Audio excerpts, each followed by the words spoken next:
2.7, very similar to 2.6, with some extra things in there like labeling points. That's it. So in number 1, we're supposed to sketch it. What do you notice right away about number 1's equation? Vertical asymptote. So I write that in there. There's a vertical asymptote at x equals 5. So here's x equals 5. And horizontal asymptote 0. And, oh, very good. There's a horizontal asymptote at 0. So let's write that down. Y equals 0. It's not going to be symmetric because already I've shifted my graph over to the right. So I don't have to worry about that. And then you look for intercepts. I personally like the y-intercepts better. I like the y-intercepts because for y-intercepts you just plug in a 0. So this is where you plug 0 in for x and solve. Or in other words, just cover up the x thing and see what you get. So what's my intercept? Negative 1/5. Negative 1/5. So I just write down 0, negative 1/5. So that means I'm right here somewhere. And if on the test you write down the ordered pair 0, negative 1/5, then you do not have to label it as a number on the graph because I already look to the right and go, oh, it's below the x-axis and there's a dot there and it's matched up. So you don't have to worry about that. For the x-intercept, that's whenever your y is equal to 0 and you find the x's. So for the x-intercept, I set y equal to 0 and solve. So basically in this case, what I'm saying is I want a 0 here for f of x. Now whenever you have a fraction and you're trying to get a 0 out, that means the top has to become a 0. Look at the top of the fraction. So 1. Can it ever be 0? No. So there's none. It's not possible. It never, ever, ever crosses the x-axis. Why? Because there's an asymptote there. So can you just say that if horizontal asymptote is 0, we put none to the x-intercepts already? Exactly what I have is what you're going to write down. None.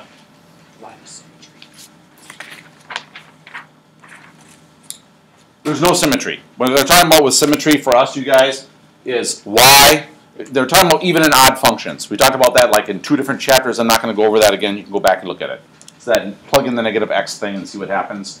There's no spinning around the origin symmetry, and there's no folding over the y-axis symmetry. I can just look at it and tell you. None.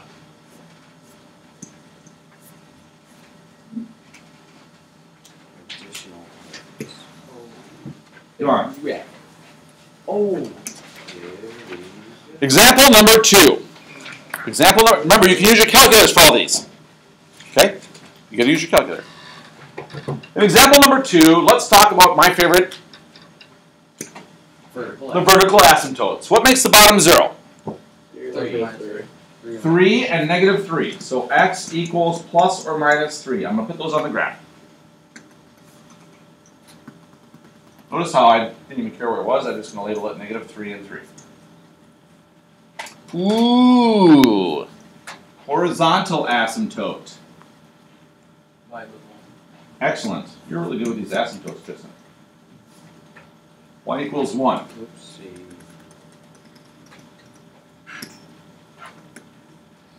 If I were to graph this equation, here's what I would see on my calculator.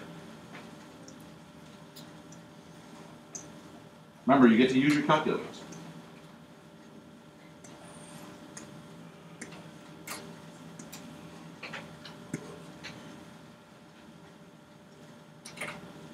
What kind of symmetry does that look like to you?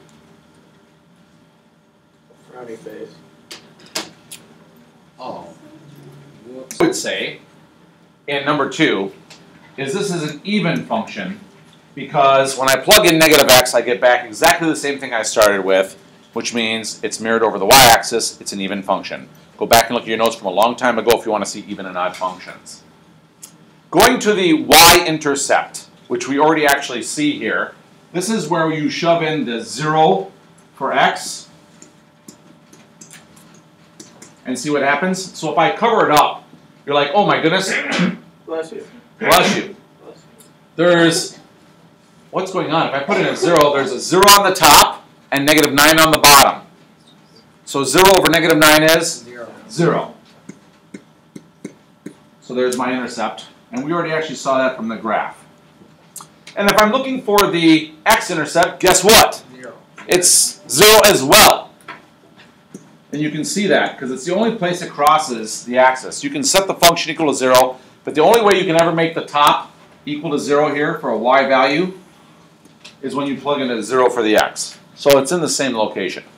0, 0.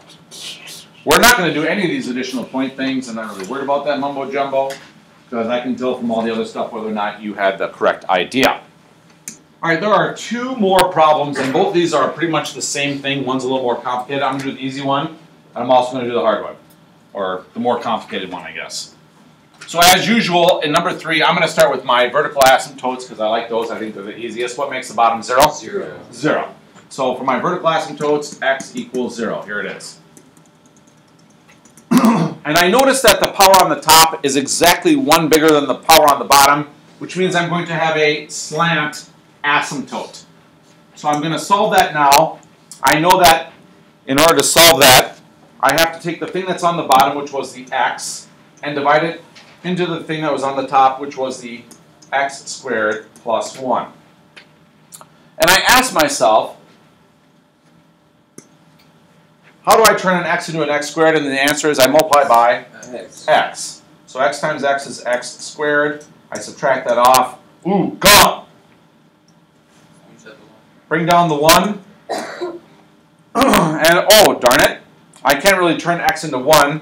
So, guess what? I'm done. My slant asymptote 0. is y equals x. Because that's the thing that was on the top. Your slant asymptote is always what you get when you divide it in. There was no constant. You don't always get one. No big deal. So I draw that slant asymptote in.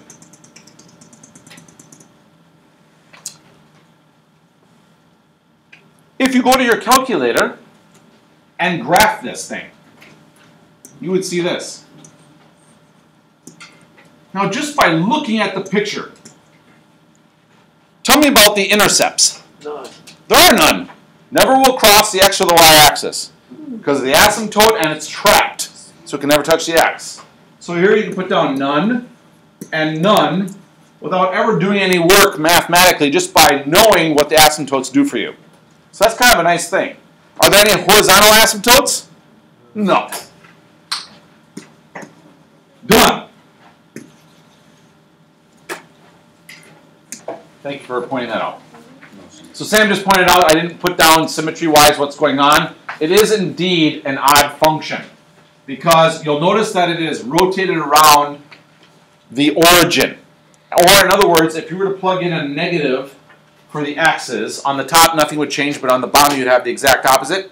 So when you pulled that negative sign out, you would end up with the exact opposite of what you started with. So this is what's called an odd function, which I really like because I identify with odd.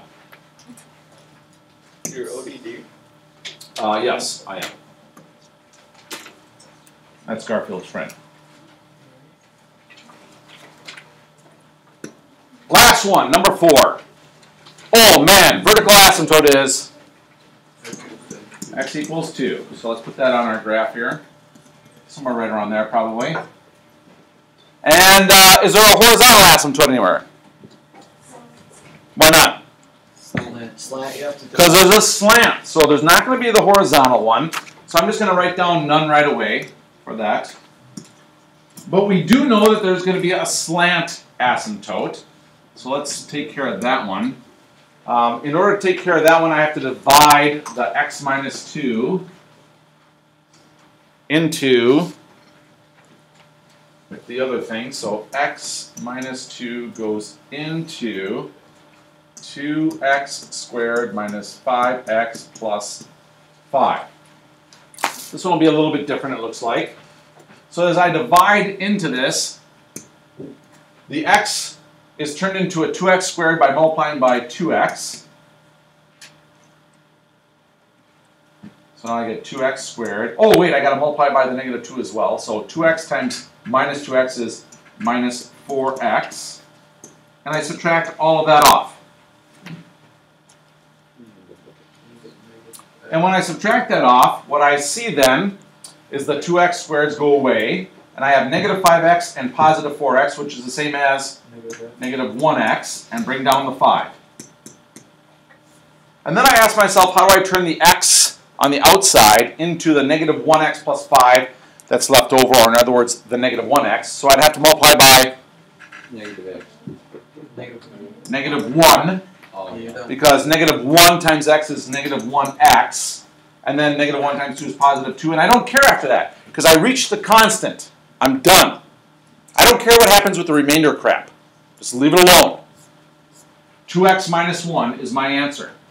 So I go back and I write in for my slant asymptote y equals 2x minus 1. Because that's what I got when I divided it. And on my graph, that means that my y-intercept for my slant asymptote is here at negative 1. And it's a steep slope, so it looks something like this.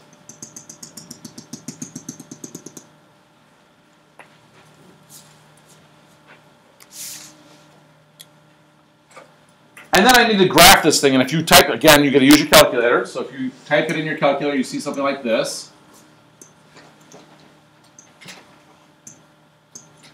So the only thing I'm really missing, are there any x-intercepts? No. No. No, because you're not anywhere close to the x-axis. So there are no x-intercepts. But there may be a y-intercept, so I need to check that. The way that I check it is I cover up all the x values, because again, to find these y-intercepts, I'm plugging in 0 for x. Cover up all the x's and you get negative 5 halves. Or which is the same as negative 2.5. So this is negative 5 halves. And we're not doing these additional points, of course. Is there any symmetry around the origin? Over the y-axis? No. No. So the answer to that is there is none. Fini.